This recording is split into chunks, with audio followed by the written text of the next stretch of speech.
Malcolm was the first former child star my mother ever trusted me to spend time with late at night, past 11 p.m. He wasn't just a colleague in the industry, he was a brother in the truest sense. I had a deep connection with both him and Michelle Thomas. They're both gone now. May they rest in peace. Before the world even realized Malcolm was gone, I had already heard his final words. He trusted me, Jaleel White, enough to share them before the silence took him. What started as a quiet, private friendship between two so-called forgotten legends, me as Steve Urkel, him as Theo Huxtable, ended in a single voice note that still haunts me. It wasn't a cry for help. It wasn't a plea for rescue. He simply said, "If I'm not here tomorrow, don't cry for me. Keep me alive through the work." Hours later, his body was found face down on a California beach. The official cause of death: drowning. But I knew Malcolm had been drowning long before the ocean touched him, drowning in pain, rejection, and a Hollywood identity he could never escape.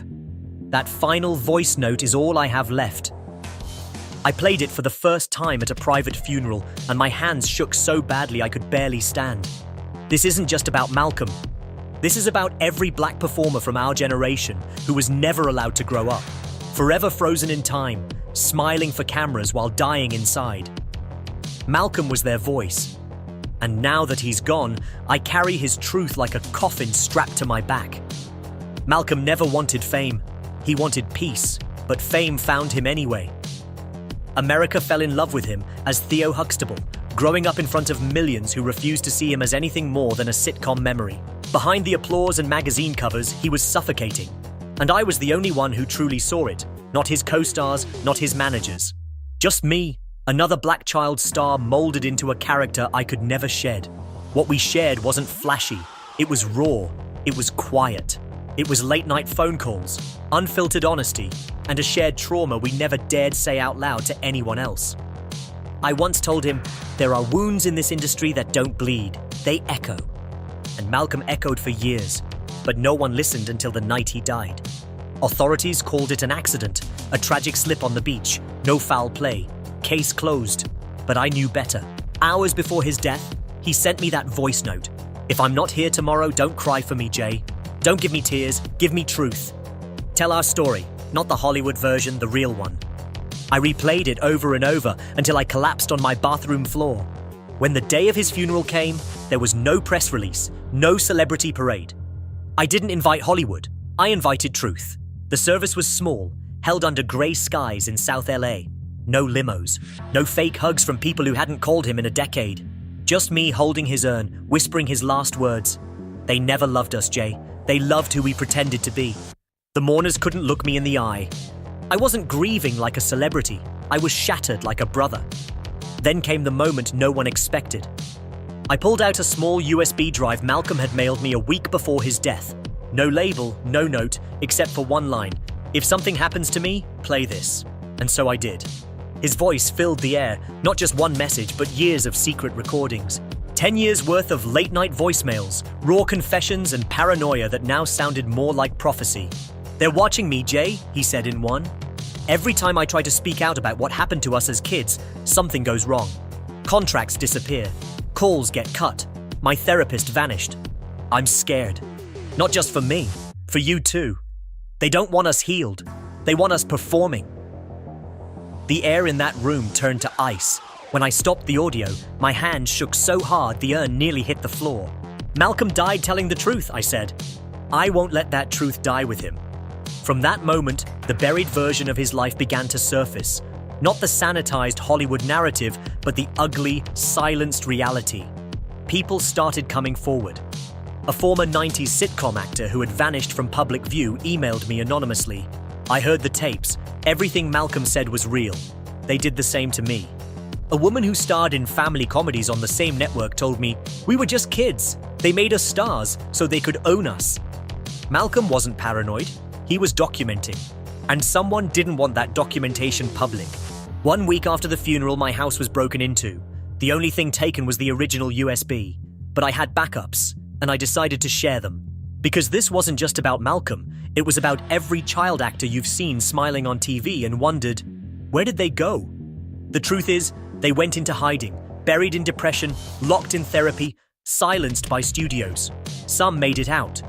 Malcolm didn't, but he wasn't going to be forgotten. I didn't sleep the night I got that. The whispers turned into a wildfire.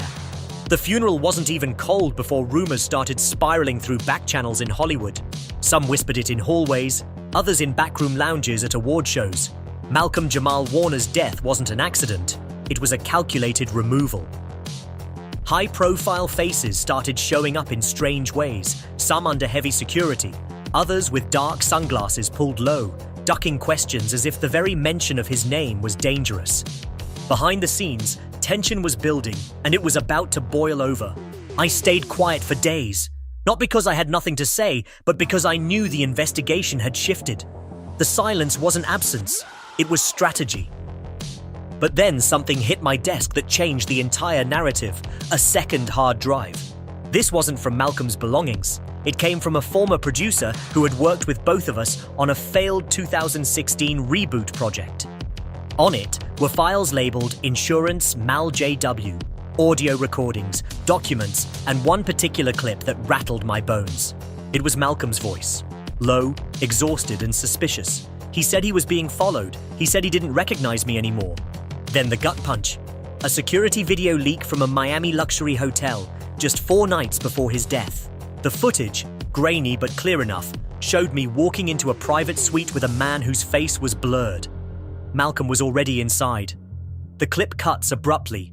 No sound, no resolution, but enough to spark an uproar. Sources whispered that Malcolm confronted me in that room with evidence of financial wrongdoing tied to a children's foundation we'd both supported. My legal team called it a deepfake smear campaign. Forensic experts disagreed. Pamela hired a private investigator who confirmed the metadata matched my known phone signature. The tide of public opinion shifted overnight. Hashtags once demanding justice for Malcolm began to question my role. Celebrities quietly erased old posts about me. Oprah cancelled a segment. Ava DuVernay withdrew from the documentary we'd planned. Tyler Perry posted cryptically, "Some things I can't stay silent about anymore." And then came the blow that hit harder than all the rest. A former assistant of mine appeared in a blurred interview for 60 minutes, claiming she'd overheard heated arguments between Malcolm and me during our charity meetings. According to her, Malcolm had been pressing for transparency while I resisted. "The last time I saw him," she said, her voice trembling through the distortion, "he looked terrified. He kept saying, 'If something happens to me, don't let it die with me.'" That whisper became a public roar. Pamela, armed now with federal support and a powerhouse attorney named James Caldwell, famous for dismantling Hollywood abuse cover-ups, filed a wrongful death lawsuit. Caldwell's opening statement was a blade. "This is not just about a man's death. This is about the machinery that enabled it, the silence that protected it, and the friend who became a weapon."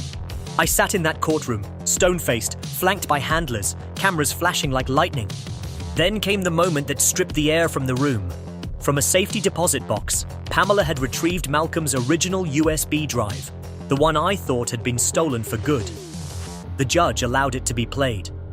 Malcolm's voice filled the courtroom. "If you're hearing this, I didn't walk into the ocean. I didn't overdose. I was silenced. Don't let my truth be buried." The room froze. A juror wiped away tears. The press exploded outside. Within 24 hours, the footage and audio trended on every platform. Former co-stars started speaking out. Keshia Knight Pulliam posted a recent photo of Malcolm writing, "He called me the week before, said he felt surrounded by darkness." Then the final blow landed. A second autopsy report, conducted under court order, revealed damning details. Sedatives, ones never prescribed to Malcolm, were found in his system. Bruises on his wrists.